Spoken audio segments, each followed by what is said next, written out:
চট্টগ্রামে ওয়াসার সুয়ারেজ প্রকল্পের কাজ চলার সময় মাটি চাপা পড়ে নিহত হয়েছে 2 শ্রমিক, আহত হয়েছে 2 জন। ঠিকাদারের গাফিলতির কারণে দুর্ঘটনার অভিযোগ শ্রমিকদের। তদন্ত কমিটি গঠন করেছে ওয়াসা। আরও জানাচ্ছেন সৈয়দ তামিম মাহমুদ। চট্টগ্রামের আগ্রাবাদ অ্যাক্সেস রোড, সেখানে ওয়াসার সুয়ারেজ প্রকল্পের কাজ করছে চীনা ঠিকাদার প্রতিষ্ঠান। ভোরে হঠাৎই মাটি ধসে গেলে চাপা পড়েন 4 শ্রমিক। খবর পেয়ে উদ্ধার অভিযান চালায় ফায়ার সার্ভিস। হাসপাতালে মারা যায় রাকিব ও তুষার নামে 2 জন। ঠিকাদারি প্রতিষ্ঠানের অবহেলার কারণেই দুর্ঘটনা, অভিযোগ শ্রমিকদের। কাটতে কাটতে প্রায় আমরা 2-2.5 মিটার মতন চলে গেছি। চলে যাওয়ার পর আশেপাশে যে বড় গাড়িটারি যায়, গাড়িটা হয়তো ঝাঁকা মাটি ওই পাশের থেকে বড় একটা চাক ফাটল ধরে গেছে। এরকম রিস্ক নিয়ে আমরা কাজ করবো না, ওরা উঠে গেছে।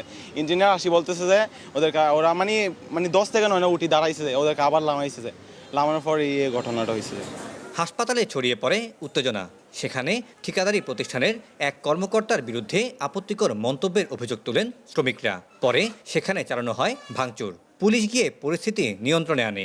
একজন লোক আসে, মোটা করে উনি আসি বলতেছে যে আমার লোকটা মারা গেছে, কিছে ওই মারা গেছে কিছে, তখন আমাদের ওয়ার্কারগুলো খেপে গেছে। খেপে যাওয়ার পরে ওরা দূরান দিছে, ও দূরতে যে ওই গ্লাসের ভিতরে পড়ে গেছিল, গ্লাস সহ। হাতাহাতির পর্যায়ে আমাদের উপস্থিত পুলিশ যারা ছিল তাদের পরিস্থিতি নিয়ন্ত্রণে নেই।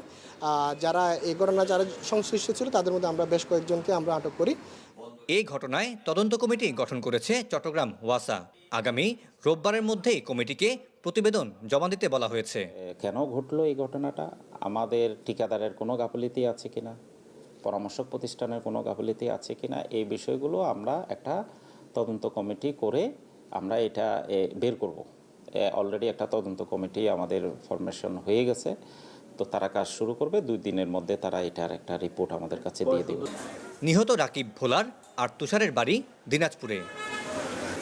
Syed Tamim Mahmud, Star News, Chittagong.